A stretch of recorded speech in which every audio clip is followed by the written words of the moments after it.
Olá meninos, falaremos agora no PET 2 de Geografia do terceiro ano do ensino médio, da ordem mundial bipolar e da ordem mundial multipolar. A bipolaridade ou Guerra Fria foi do período compreendido entre o final dos anos 40, após a Segunda Guerra Mundial, até o final dos anos 80 e início dos anos 90, com a reunificação alemã e o fim da União Soviética.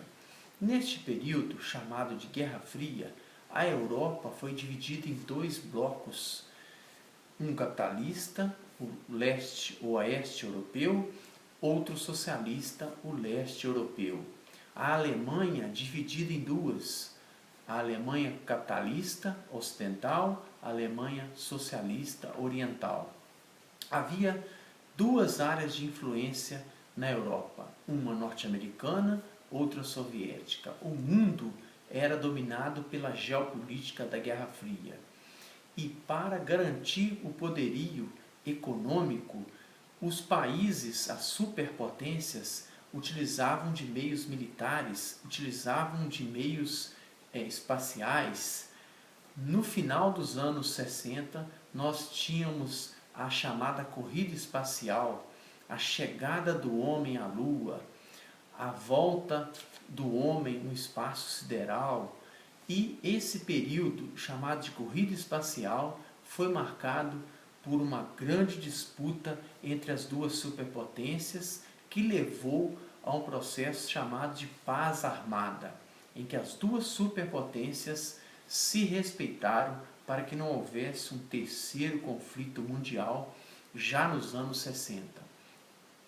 A União Soviética mantinha o seu sistema econômico, a economia planificada, estatizada, a partir de governos autoritários.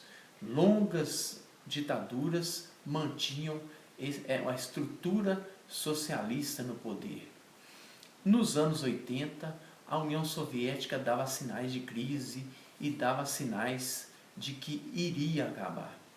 No último governo soviético, no final dos anos 80, Mikhail Gorbachev criou a transparência e a reestruturação econômica através da Glasnost e da Perestroika. Já era o processo de transição da economia planificada socialista para a economia de mercado capitalista. Era o início do fim da União Soviética. No final dos anos 80 e início dos anos 90, dois fatos marcaram o fim da Guerra Fria. A reunificação alemã com a derrubada do Muro de Berlim e o fim da União Soviética já em 1991 e a formação da Comunidade dos Estados Independentes. Sob a liderança da Rússia e de Boris Yeltsin, a União Soviética dava lugar à Comunidade dos Estados Independentes. Surgiram então 15 repúblicas e a Comunidade dos Estados Independentes era liderada pela maior herdeira da superpotência socialista, a Rússia. Surge uma questão: a nova ordem mundial seria monopolar, somente os Estados Unidos como superpotência mundial, ou seria multipolar, dominada por vários centros econômicos, mercados econômicos e potências como outras áreas do planeta? Assim, nós percebemos a tendência dos países se organizarem em blocos econômicos. Essa nova ordem mundial vai ser caracterizada pela formação de blocos econômicos gigantescos, como a União Europeia, o Acordo de Livre Comércio da América do Norte, a Cooperação Econômica da Ásia e do Pacífico, entre outros inúmeros blocos menores no mundo. A nova ordem mundial, portanto, seria multipolar. Nós teríamos vários centros de poder no mundo. A prioridade no cenário internacional não são mais os investimentos militares, e sim os investimentos econômicos, a formação de acordos econômicos. Assim, surge a União Europeia, o principal bloco econômico do período e da atualidade. Nascia o euro, uma moeda forte, que seria grande concorrente do dólar, a moeda americana. A China, que se despontava como uma gigante econômica mundial, mesmo tendo a estrutura comunista no poder desde o final dos anos 40, liderada pelo Partido Único Comunista, a China é plenamente capitalista, um país comunista de economia de mercado. Num período em que vários países passavam por crises econômicas, o Japão perdia o posto de segunda economia do mundo nos anos 90, a China cresce em média 10%, 8, 10% por ano. O crescimento econômico chinês é espantoso e o resultado disso é a China como grande concorrente dos Estados Unidos. Aí nós temos uma ordem atual dominada pelos gigantes norte-americanos, os Estados Unidos, pelos gigantes europeus através do bloco da União Europeia, pelo gigante asiático que é a China, além da grande força econômica dos tigres asiáticos, do Japão, das economias emergentes, como Brasil, Argentina, África do Sul, Índia. E a China se torna a segunda maior economia do mundo. Uma potência econômica capaz de competir com os Estados Unidos. Seria uma nova Guerra Fria, priorizando questões econômicas? Atualmente, no cenário mundial, nós temos os gigantes europeus, os Estados Unidos, a China, a promissora Índia, a grande economia indiana. Os países emergentes ganham força com a criação de um bloco formado por Brasil, Rússia, Índia, África do Sul e China. Esses países emergentes têm maior participação nas decisões econômicas, nas decisões políticas internacionais.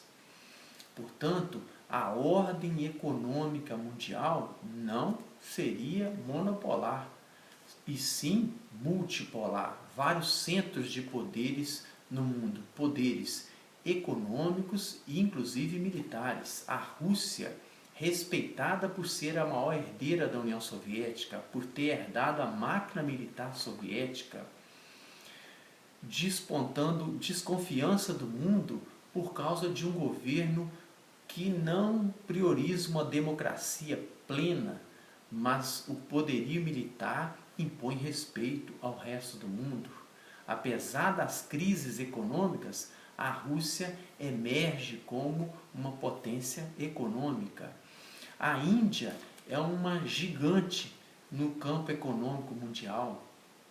Brasil, Argentina, México são economias destacadas no cenário mundial.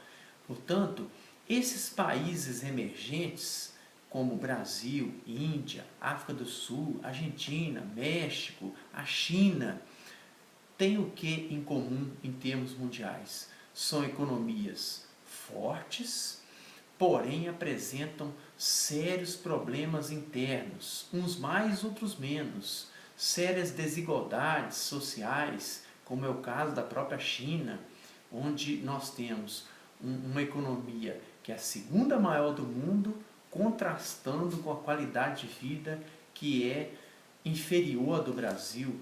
A própria Índia, que apresenta seríssimos problemas ambientais, seríssimos problemas sociais, grandes focos de pobreza e miséria, e se desponta entre as maiores economias do mundo, inclusive no setor de informática. E um país que tem grandes destaques no setor de ponta de tecnologia avançada como a Índia, tem mais de 300 milhões de analfabetos. Então, os contrastes marcam esses países chamados de emergentes, mas eles ganham uma importância fundamental no cenário econômico, no cenário político internacional. Os países da África, como ficariam nessa ordem mundial?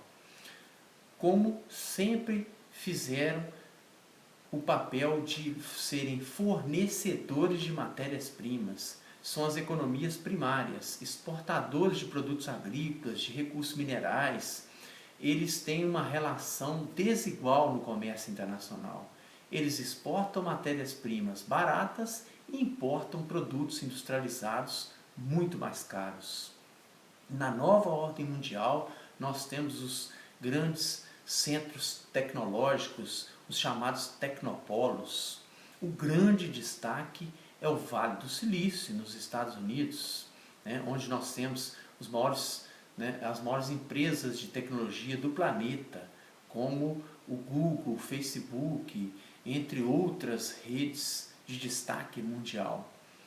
Nós temos também a Índia, um país com grandes produções no setor de ponta, de informática.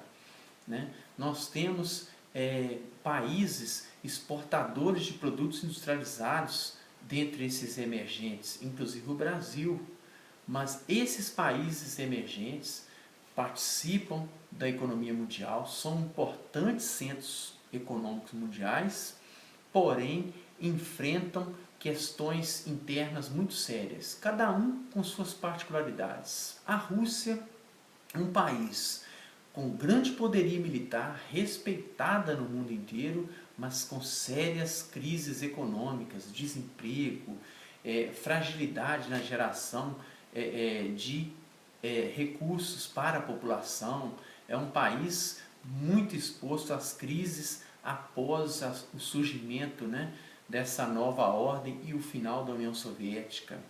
A China, que é acusada de desrespeitar legislações ambientais, os direitos humanos, é um país em que a democracia ainda não atingiu a população, não beneficiou a população. A Índia, que apresenta focos de tensão, conflitos, pobreza. O Brasil, que é um dos campeões em desigualdades sociais, sempre afetado por crises econômicas, políticas. Portanto, no cenário internacional, na nova ordem mundial, nós temos China e Estados Unidos, as duas grandes potências que travam um duelo, uma guerra econômica mundial.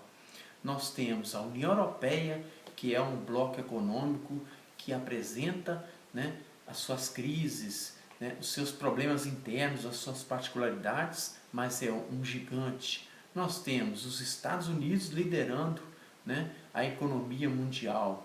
E nós temos os países emergentes que ganham uma importância fundamental nos últimos tempos. E os países mais periféricos do mundo, os mais pobres, como fornecedores de matérias-primas. Nesse mundo de competição, nós temos enormes desigualdades entre os países, ok?